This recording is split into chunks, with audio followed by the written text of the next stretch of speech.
And on February 5th, just a month after the bodies were found, Chip was given the biggest possible stage to make that call. The U.S. Senate convened an investigation into Jock's campaign and murder and invited Jock's son to testify, to tell his family's whole story.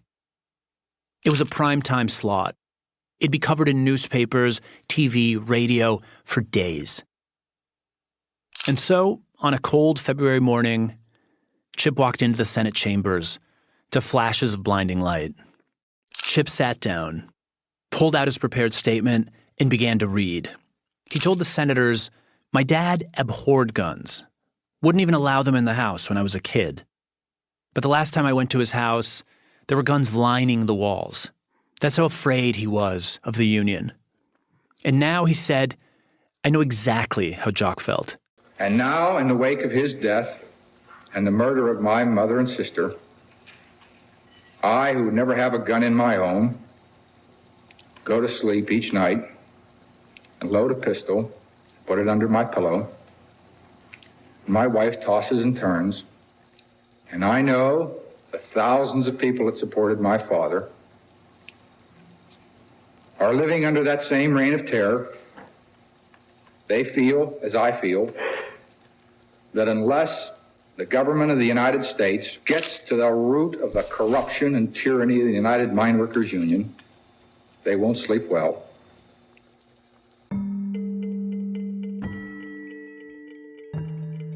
Do something, he implored.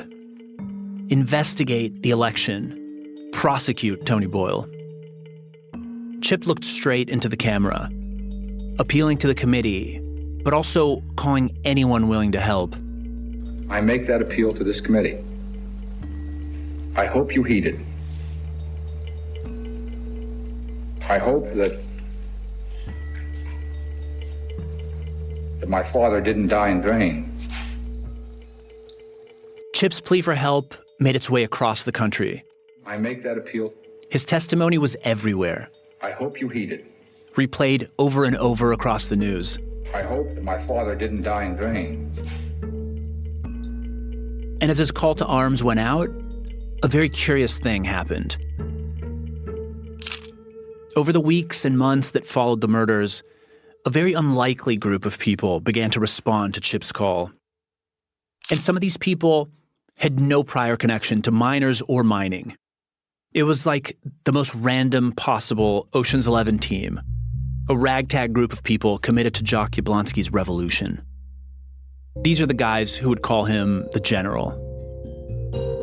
The first to officially join the rebellion was a young lawyer named Clarice Feldman, Polish like the Yablonskys, and used to a good fight. She's Jewish, grew up with classmates hurling anti-Semitic slurs at her, expecting this girl to back down. So I'd say, all right, I'll meet you on the playground. I'd get the shit beat out of me, but I would make a fight every time, so then they stopped. It wasn't worth it. I wouldn't put up with it. She partnered with Chip in the legal department and started recruiting. Clarice went to speak at a college and picked up another acolyte. Well, here's how we got Ed James. Ed James, previously a seminary student.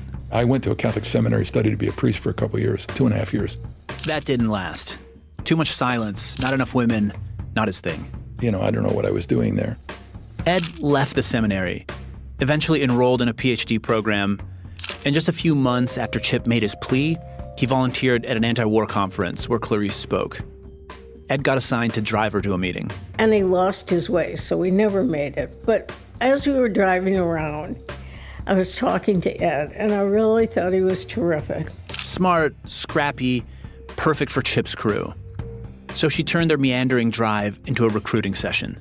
And I said, Ed, you're really a smart guy. We need you down in the coal fields. You'd be a great organizer. Ed told her he was getting a doctorate in 1960s post-colonial international political systems. Clarice blinked. And she said, that's nice, but... Why are we fighting halfway around the world for democracy when we can't have it in a major American trade union here at home? That's almost a priest Ed in 1974. And this sounded like a righteous fight. He said, I'm in. Ed had helped on Bobby Kennedy's campaign, so Chip assigned him to work on campaign strategy. They sent Ed to West Virginia, where he rendezvoused with a man named Don Stillman. Ed pulled into Don's driveway. All he knew about Don was that he was basically the Rebels media guy and a distinguished journalism professor. He was sitting in a chair playing Tommy the Pinball Wizard by The Who, watching a football game with his big male cat on his lap. Don, the professor, was 25, and he admits not looking all that distinguished. I think he wondered what the hell he'd gotten into. It was just something out of another world. But they hit it off and started working together at a rented office nearby. And then Professor Don recruited the most surprising member of Chip's crew. I was 17 in high school. Bob Hopman. Bob's senior class took a trip from Philly to West Virginia, where Professor Don spoke to them about the miners' plight. Bob was transfixed. So, after the talk, Bob the Kid, jet black hair, big glasses, tapped Professor Don. Gosh, this is pretty interesting. Would you guys like an intern or something? And Don, always looking for free labor, said, well, that's interesting. Bob's parents, surprisingly, were on board. But when Don told Chip's crew about Bob the Kid, they were less on board.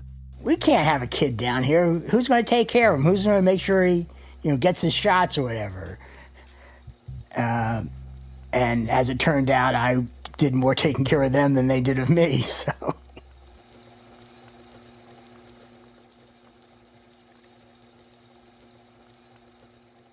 On December 16th, the election was called. The reform candidate, Arnold Miller, is in, and the president of the mine workers, Tony Boyle, is out. There is a sense that something new has happened and that this union has opened up to its rank and file. Hundreds of happy miners were crowding into the UMW headquarters to witness. They burst through the front door, their coal-stained shoes meeting the marble floors, in a scene that would have exceeded Jock Jablonski's wildest dreams. Here's almost a priest Ed. When we took the building, people just flooded into the building. There were no checks. There was no front desk check. Everybody just came in, anybody who wanted to. It was like a peaceful storming of the Bastille. Rank and file miners penetrated a sanctum they had never seen. The miners who came here for this installation shouted, "This place is open now." We were running through the building, looking in offices, trying to figure out what's where, how it worked.